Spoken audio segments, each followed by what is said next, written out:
அசிங்கப்படுறதே அண்ணாமலைக்கு வேலையா போச்சு. மீண்டும் அசிங்கப்பட்டிருக்கிறார். அதாவது ஓட்ட காணும், எங்க ஓட்டெல்லாம் காணும், 1 2 இல்ல 1 லட்சம் ஓட்ட காணும்னு அண்ணாமலை சொன்ன காமெடி உங்களுக்கு தெரியும். அது ஒரு கதை, அதை விட்டுருங்க. ஆனா இந்த ஓட்ட காணும்னு சொல்லி இன்னைக்கு கோயம்புத்தூர்ல போராட்டத்துக்கு வந்திருக்குதுங்க இந்த சங்கி கூட்டம். இதுல என்ன காமெடினா, போராட்டத்துக்கு வந்தவங்க எல்லாரும் எங்கள் ஓட்டு எங்கே, எங்கள் ஓட்டு எங்கே, எங்கள் ஓட்டு எங்கேன்னு சத்தம் போடுறாங்க. அத்தனை பேரும் ஓட்டு போட்ட மை கையில கையில ஓட்டு போட்டுறோம் அப்படின்னா திருப்பி வந்து ஓட்டு போடக்கூடாது, கள்ள ஓட்டு போடக்கூடாதுன்னு நினைச்சுவாங்கன்னா கையில அடையாளத்திற்கு விரலில் ஒரு மை வைப்பார்கள். அந்த மைய அழியறதுக்கு 1 மாசம் ஆகும். சரியா, கிட்டத்தட்ட 1 மாசம் தாண்டும். இவங்க மண்டைய மறைச்சவங்க மண்டை மேல இருக்கிற கொண்டைய மறைக்க மறந்துட்டாங்க. இந்த மாதிரி இந்த அண்ணாமலை குரூப், நான் பல வாட்டி சொல்லியிருக்கேன், தம்பி அண்ணாமலை உன் அறிவுக்கு எட்டிய வேலையை மட்டும் செய்யி, அதை தாண்டி செய்யாத அசிங்கப்படுவேன்னு. இப்ப அப்படி அசிங்கப்பட்டிருக்கிறது இந்த சங்கி கூட்டம். கோயம்புத்தூர்ல சிரிப்பா சிரிக்குது பொழப்பு. நான் அந்த போட்டோ வீடியோ எல்லாம் உங்களுக்கு காட்டுறேன். இது ஒரு பக்கம். இதோட இன்னொரு காமெடி என்னன்னா, நார்த் இந்தியாலங்க, தமிழ்நாட விடுங்க, தமிழ்நாட்டுல சங்கிகள் அசிங்கப்படுறது வழக்கமான ஒன்று. நார்த் இந்தியால நார்த் இந்தியா மீடியா, வட இந்திய மீடியாவோட செய்தியாளர், ஒரு பெண் செய்தியாளர் கல்லூரி மாணவர்கள்ட்ட போய் பேட்டி எடுக்கிறார். அவர் எப்படியாவது பாஜகவுக்கு ஆதரவா பதிலா வாங்கிடலான்னு அந்த பெண் செய்தியாளர் முயற்சிக்க, அந்த இளைஞர்களும் இளம் பெண்களும் செருப்ப காட்டி அடிச்ச மாதிரி பதில், தரமான பதிலடி கொடுத்தாங்க பாருங்க. வட இந்தியாவும் திருந்தி விட்டது, மோடிக்கு இனி இங்கு வேலை இல்லை அப்படிங்கிறது புரிந்தது. இந்த 2 விஷயத்தையும் தான் நம்ம இந்த வீடியோல பார்க்க இருக்கிறோம். வீடியோவுக்குள் செல்வோம். அனைவருக்கும் வணக்கம். இது தமிழ் கேள்வி. மீண்டும் உங்களை சந்திப்பதில் மிக்க மகிழ்ச்சி. நான் செந்தில். இது செந்தில் வேல் வீச்சு. தமிழ் கேள்வியை சப்ஸ்கிரைப் பண்ணி பாருங்க. உங்கள் நண்பர்கள், உறவினர்கள் எல்லோருக்கும் சப்ஸ்கிரைப் பண்ண சொல்லுங்க. இது மற்றும் ஒரு யூடியூபர்ல ஒரு மாபெரும் மக்கள் இயக்கம். 1/2 மில்லியனை கடந்த சொந்தத்தில் நீங்களும் ஒரு சொந்தமாக இணைந்து நம்மோடு பயணிக்க வாருங்கள் என்று அன்போடு அழைக்கிறேன். இப்போ நம்ம விஷயத்துக்கு போயிடலாம். நீங்க ஸ்கிரீன்ல பாருங்க, நான் ஒன்னொன்னா காட்டுறேன். முதல்ல இந்த வயசான அம்மா பெரியம்மா இருக்கிறாங்க.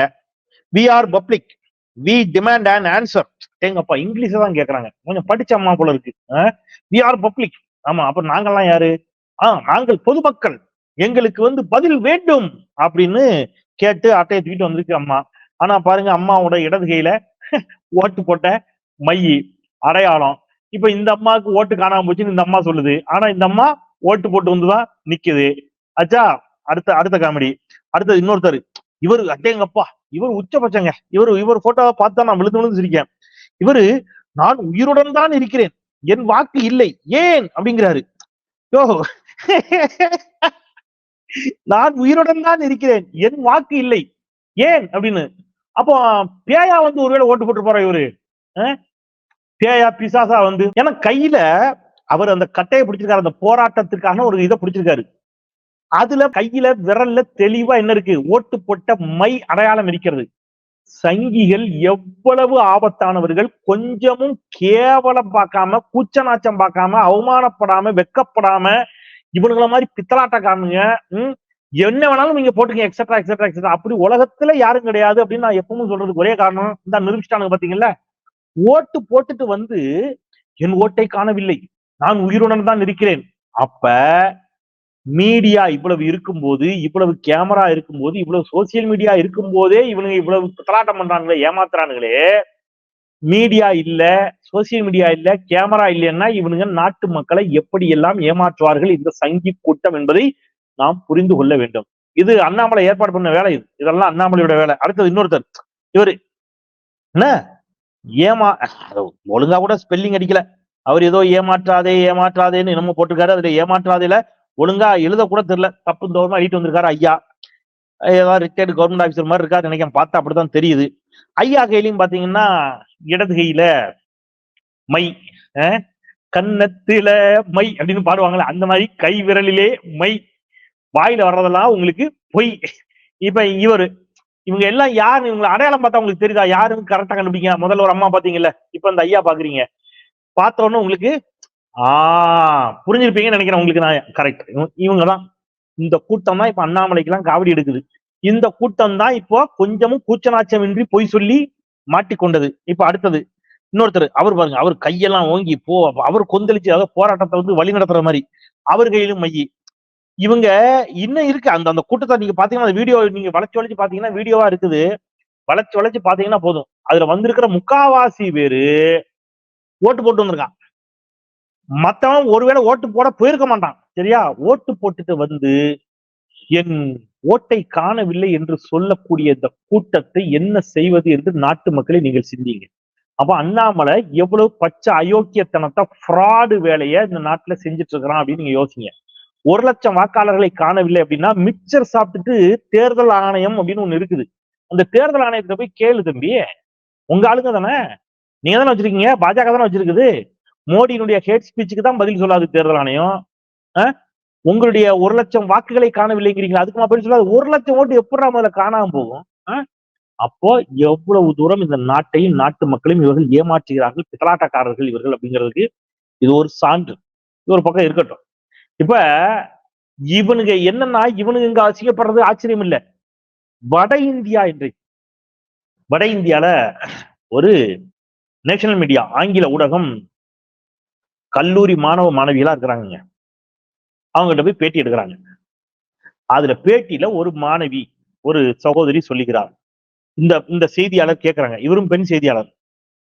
இவர் கேட்கிறாரு, நீங்க தேர்தல்ல எதற்காக ஓட்டு போடுவீங்க, எது பிரதான பிரச்சனை நினைக்கிறீங்க அப்படின்னு அந்த தங்கை சொல்லுகிறார், இல்ல ஒரு டிரான்ஸ்போர்ட் ஃபெசிலிட்டிஸ் இல்ல, ரோடு கூட இல்ல, சரியா ரோடு வசதி கூட இல்ல, போக்குவரத்து டிரான்ஸ்போர்ட்டுங்கிறது ஒரு பெரிய கஷ்டமா இருக்கு அப்படின்னு பதட்டமாயி நம்ம செய்தியாளர் மைக்க பின்னாடி எடுத்தாங்க. எடுத்துட்டு இல்ல இல்ல இல்ல இல்ல இல்ல இது வந்து லோக்கல் எலெக்ஷன் இல்ல, நீங்க ரோடு பிரச்சனை எல்லாம் சொல்றீங்க, அதெல்லாம் லோக்கல் எலெக்ஷன். இது பிரைம் மினிஸ்டர் யாரு என்பதற்கான தேர்தல். எனவே அந்த மாதிரி பிரச்சனை ஏதாவது சொல்லுங்களேன் அப்படின்னு. சர்வதேச பிரச்சனை மட்டும்தான் இவங்க டீல் பண்ணுவாங்க. ரோடு, தண்ணி, வேலை இல்லா திண்டாட்டம் இதெல்லாம் பேசக்கூடாது, ஏன்னா இதெல்லாம் பெரிய. உடனே பக்கத்துல ஒரு தம்பி நிக்கிறான். அவனை பார்த்த உடனே இந்த அம்மா அவன்கிட்ட மைக்கு நின்றுச்சு. அவன் ஆள் கொஞ்சம் வெள்ளையா கலரா இருந்த உடனே ஒருவேளை என்ன என்ன புரிஞ்சுக்கிட்டோ தெரியல, அவன் பிஜேபிக்கு ஆதரிப்பான்னு நினைச்சிட்டோ என்னமோ தெரியல, அவன்கிட்ட மைக்கு நின்றுச்சு.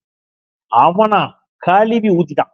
அந்த பையன் பிரமாதமா பேசினாங்க. அவன் சொன்னா, ஏன் இந்த தேர்தலில் எது பிரதான பிரச்சனை, எதற்காக வாக்களிப்பீர்கள் அப்படின்னு கேட்டோம்னா அந்த தம்பி சொல்றான், ஜனநாயகம் பாதுகாக்கப்பட வேண்டும். எவ்வளவு ரொம்ப சாதாரண வரியா அவங்களுக்கு தோணும், அதுக்கு பின்னாடி அவன் சொன்னதுதான் முக்கியம். இந்தியாவில் இதுவரைக்கும் இல்லாத அளவிற்கு 2 மாநிலங்களுடைய முதலமைச்சர்கள் கைது செய்யப்பட்டு சிறையில் இருக்கிறார்கள். ஹேமந்த் சோரனும் அரவிந்த் கெஜ்ரிவாலும் சிறையில் இருக்கிறார்கள்.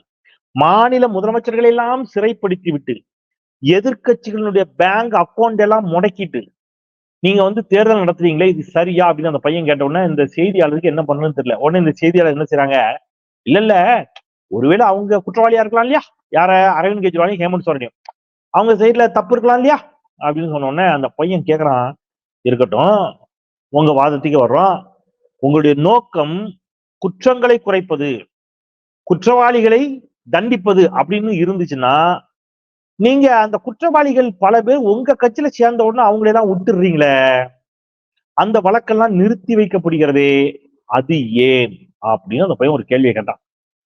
அந்த பொண்ணுக்கு என்ன பதில் சொல்றதுன்னே தெரியல. இப்ப ரொம்ப மேலோட்டமா உங்களுக்கு தெரிஞ்ச கேள்வியா இருக்கும் இது. இந்த கேள்வி இன்னைக்கு தினத்துல எவ்வளவு பொருத்தமான கேள்வி நான் சொல்றேன். 25,000 கோடி, ₹1 2 இல்லைங்க, 25,000 கோடி ரூபாய் ஊழல் செய்து விட்டார் அஜித் பவார் அப்படின்னு குற்றம் சாட்டியது யாருன்னு கேட்டீங்கன்னா, இதே மோடி, நரேந்திர தாமோதர தாஸ் அவரை குற்றம் சாட்டினார். அவரு கொஞ்சம் பொறுத்து பார்த்தாரு, முடியல, அவரால் சமாளிக்க முடியல. அவரு தேசியவாத காங்கிரஸ்ல இருந்தவர். அவருக்கு இதே மாதிரி அமலாக்கத்துறை, வருமான வரித்துறை, சிபிஐ அப்படின்னு உடனே அவர் என்ன பண்ணாரு, நைஸா நான் உங்க கூட சேர்ந்துக்கிறேன், நம்ம 2 பேரும் ஜாயிண்ட் அடிச்சுக்கலாமா அப்படிங்கிற மாதிரி சொல்லி பாஜகவோட போய் சேர்ந்தார் அஜித் பவார்.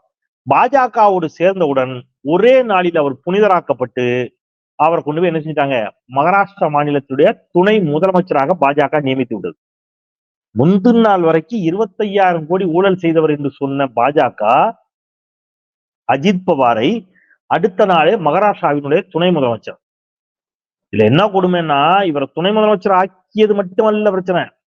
இப்ப நேத்து அவருடைய மனைவி இந்த வழக்குல, இந்த கூட்டுறவு சங்க முறைகேட்டுல, கூட்டுறவு வங்கி முறைகேட்டுல 25,000 கோடி ஊழல் செய்ததாக அஜித் பவாரின் மனைவி மீது வழக்கு இருந்துச்சு. நேற்று மகாராஷ்டிரா காவல்துறை அந்த வழக்கெல்லாம் முடிச்சு வச்சுக்கிட்டு, அவ்வளவுதான் போங்க எல்லாரும், நேர்மை நீதிடா, நேர்மடா, நியாயம்டா. அஜித் பவார் மனைவி ரொம்ப ரொம்ப நல்லவங்க. யார் சொல்றது, பாஜக தான் சொல்லுது. அவ்வளவுதான். எப்ப சொல்லும்? அஜித் பவார் பாஜக ஆதரவா இருந்தா. இப்ப அந்த வழக்கு முடிச்சு வச்சுட்டாங்க. பாருங்க, 25,000 கோடின்னு சொன்னவங்க வழக்கே இதத்தான் அந்த பையன். அப்போ வட இந்திய இளைஞர்களே இவ்வளவு தெளிவாக இன்றைக்கு என்ன செய்ய தொடங்கி விட்டார்கள்? கேள்வி எழுப்ப தொடங்கி விட்டார்கள் அப்படின்னு சொன்னா தென்னிந்தியா எவ்வளவு விழிப்பா இருக்கும். நீ இங்க மை வச்ச கையோட வந்துட்டு ஓட்ட காணும்னு நீ சொன்னேன்னா இங்க இருக்கவன் எல்லாம் அப்ப நீ எவ்வளவு ஏமாளின்னு நினைச்சேன்னா நீ இவ்வளவு தைரியமா இந்த வேலையை பண்ணுவ இல்லையா? ஓட்டு போட்டுட்டு நான் உயிரோட இருக்கேன், என் ஓட்ட காணும்னு ஒருத்தன் சொல்றான்னா அவன் எவ்வளவு பெரிய களவாணி பயலா இருப்பான். வேற என்ன சொல்றது? களவாணி பயலா தான் சொன்னோம், வேற என்னன்னு சொல்றது? அப்ப எவ்வளவு பெரிய திருட்டு வேலை, முள்ள மாதிரி வேலையெல்லாம் இவர்கள் செய்து கொண்டு இந்த நாட்டை சீரழித்துக் கொண்டிருக்கிறார். இப்ப இது நான் திருப்பி என்ன சொல்றேன், இது எல்லாத்தையும் ஒண்ணு உட்காந்து வேடிக்கை பார்க்குது, மிச்சர் சாப்பிட்டுது. அதுக்கு பேர் தேர்தல் ஆணையம். அது எதுக்கு இருக்குதுன்னு எனக்கு இந்த நிமிஷம் வரைக்கும் தெரியல. இந்த நாட்டில் இருக்கக்கூடிய பிரதான பிரச்சனை என்ன தெரியுமா? வேலை வாய்ப்பின்மை. அதை பத்தி பேச மறுக்கிறார் யாரு? மோடி. ஆனா மோடியே நான் உங்களுக்கு ஸ்கிரீன்ல அந்த ட்வீட்டை காட்டுறேன். அவரு 2013 போட்டிருக்காரு ட்வீட். குஜராத் முதலமைச்சராக இருந்த பொழுது சிதம்பரம், அன்றைக்கு ஒன்றிய அரசினுடைய நிதித்துறை அமைச்சராக இருந்தவர் ப. சிதம்பரம். ப. சிதம்பரத்தை பார்த்து இவர் சொல்றாரு, பெட்டி பாலிடிக்ஸ் பண்ணாதீங்க. பெட்டி பாலிடிக்ஸ் பண்ணாம காங்கிரஸ் பார்த்து சொல்றாரு, காங்கிரஸ் பெட்டி பாலிடிக்ஸ் பண்ணாம வளர்ச்சியை பற்றி பேசுங்கள், இளைஞர்களின் கைகளில் வேலையை தாருங்கள் என்று அவர் போட்ட ட்வீட் ஸ்கிரீன்ல உங்களுக்கு காட்டுறேன். இன்னைக்கு அதைத்தான் நாம மூடிட்ட கேட்கிறோம். ஐயா, பெட்டி பாலிடிக்ஸ் பண்ணாதீங்க. எதிர்கட்சிக்காரங்க எல்லாம் பிடிச்சி உள்ள போடுறது அல்ல அரசியல். 10 ஆண்டுகளில் நீங்கள் என்ன செய்தீர்கள்? அப்ப இவ்வளவு பித்தலாட்டம். நீங்க இப்ப யோசிச்சு பாருங்க. இது மாதிரிதானே நம்மளை ஏமாத்தினாங்க. இங்க ஓட்டு போட்டுட்டு ஓட்டு போடல அப்படின்னு போய் சொல்ற மாதிரி தானே குஜராத் வளர்ந்து விட்டது, குஜராத் வளர்ந்து விட்டது, குஜராத் வளர்ந்து விட்டது என்று நம்ம எல்லாம் அங்க நம்பி குஜராத் வளர்ந்து வச்சு போல இருக்கு. அதே மாதிரி இந்தியா வளர்ந்து ஓட்டு போட்டான். நான் அப்பத்திலிருந்தே தெளிவா சொல்லிக்கிட்டு இருக்கேன், குஜராத் வளரவில்லை. இன்னைக்கு இல்ல, அவங்க குஜராத் வளர்ச்சி அடைந்தது என்று சொன்ன 2013, 2012, 2014 காலகட்டத்திலிருந்து நான் சொல்லிக்கிட்டு இருக்கேன், குஜராத் வளர்ச்சி அடையவில்லை.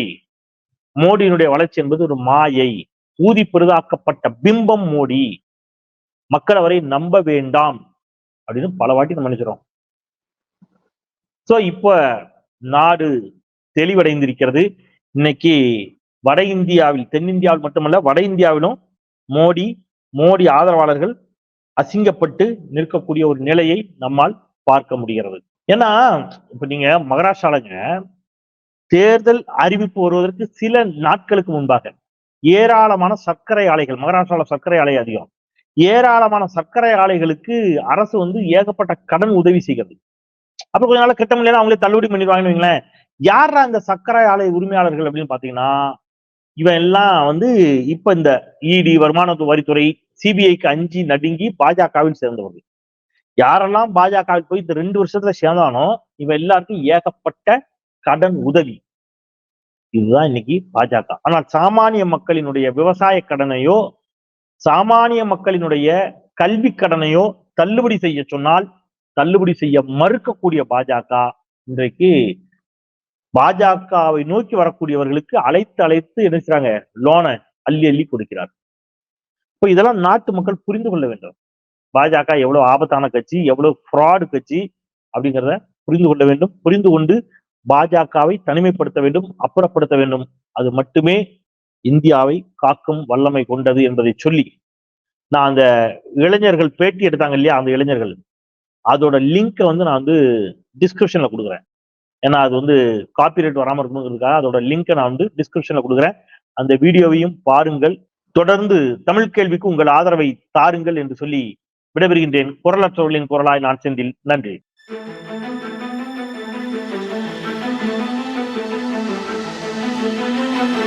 Thank you.